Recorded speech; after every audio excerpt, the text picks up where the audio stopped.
माँ सरस्वती को मेरा कोटि कोटि नमन।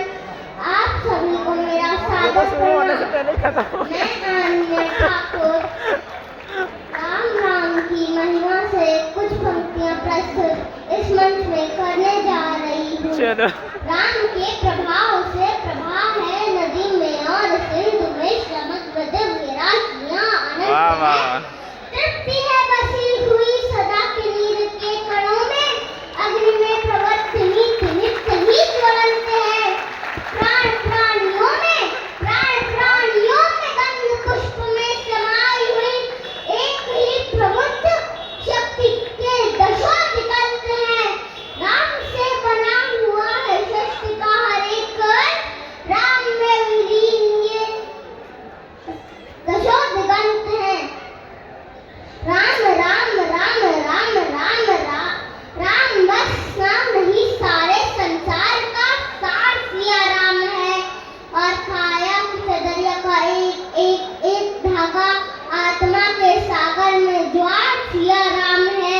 अरे पत्थर जो तार जो पावन पुनीत राम, जीवन जो तारे वो पटवारा सिया राम है। राम क्यों पूजे जाते हैं? राम इसलिए नहीं पूजे जाते कि उन्होंने कौशल्या की कोख से जन्म लिया। राम इसलिए नहीं पूजे जाते कि उन्होंने कौशल्या की कोख से जन्म लिया। राम इसलिए पूजे जाते हैं कि उन्होंने वनवास देने वाली कैकेयी को भी कौशल्या जितना आदर दिया। राम इसलिए नहीं पूजे जाते कि उन्होंने जानकी जैसी देवी से विवाह रचाया। राम इसलिए पूजे जाते हैं कि एक समाज द्वारा ठुकराई हुई अहिल्या को भी उन्होंने देवी कहकर बुलाया। राम इसलिए नहीं पूजे जाते कि दशरथ जैसा चक्रवर्ती सम्राट उनका पिता है। राम इसलिए पूजे जाते हैं कि एक पुत्र की तरह वो अपने हाथों से मुख अग्नि देते हैं। वो एक बूढ़े पक्षी जटायु की चिता है। राम इसलिए नहीं पूजे जाते कि उन्होंने सोने की लंका जीत ली। राम इसलिए नहीं पूजे जाते कि उन्होंने सोने की लंका जीत ली। राम इसलिए पूजे जाते हैं कि उन्होंने अपनी अयोध्या के लिए, अपनी मातृभूमि के लिए अपने बाहों पर से जीती हुई सोने की लंका उन्हें त्याग दी। राम इसलिए नहीं पूजे जाते कि रावण की नाभि में तीर भेज दिया। राम इसलिए पूजे जाते हैं कि ज्ञान विज्ञान से जीवन की शिक्षा देने के लिए लक्ष्मण को उसके चरणों पर भेज दिया। राम इसलिए नहीं पूजे जाते क्या बात है यार, भगवान थे। राम इसलिए नहीं पूजे जाते कि वो भगवान थे। राम इसलिए पूजे जाते हैं कि वो मर्यादा में रहने वाले इंसान थे। अब मैं आपको सुनाने जा रही हूँ रामधारी सिंह दिनकर जी की रश्मि रथी से 7 भाग हैं, उसमें से भाग 3 से कृष्ण की चेतावनी। वर्षों वन में घूम घूम बाधा विघ्नों को चूम चूम से धूप धाम पानी पत्थर पांडव आए कुछ और लिखा सब भागना सब दिन सोता है। देखे आगे क्या होता है, मित्री की राह बताने को, सबको स्मार्ग पर लाने को, दुर्योधन को समझाने को, भीषण विध्वंस बचाने को। भगवान हस्तिनापुर आए, पांडव का संदेशा लाए। भगवान हस्तिनापुर आए, पांडव का संदेशा लाए। दो न्याय अगर दो आधा दो, पर इसमें भी यदि बाधा हो तो दे दो केवल 5 ग्राम। रखो धरती अपनी तमाम, हम वही खुशी से खाएंगे, बदन पर असीना उठाएंगे। दुर्योधन वह दे न सका, आशीष समाज की ले न सका। उल्टे हरि को बांधने चला, योद्धा साध्य साधने चला। जब नाश मनुष्य को छाता है, पहले विवेक मर जाता है। अरे वाह, जब नाश मनुष्य को छाता है, पहले विवेक मर जाता है। मैंने भीषण हुंकार किया, अपना स्वरूप विस्तार किया।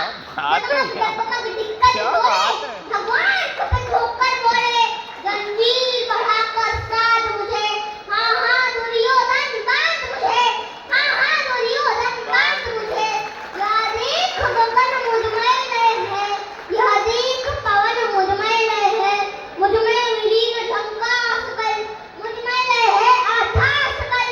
अमृत फूलता है मुझमें, संहार झूलता है मुझमें।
महाकवि रामधारी सिद्धेश्वर जी की कुछ पंक्तियां सुनाने जा रही हूँ।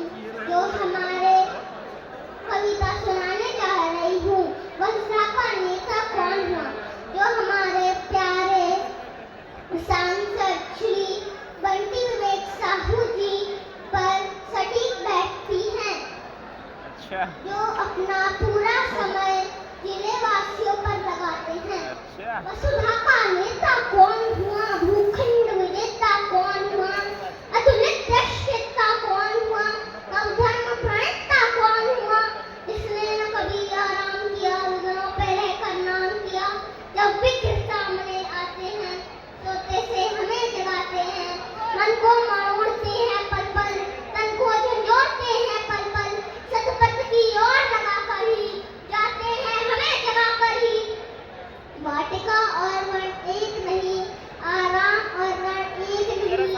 वर्षा धरना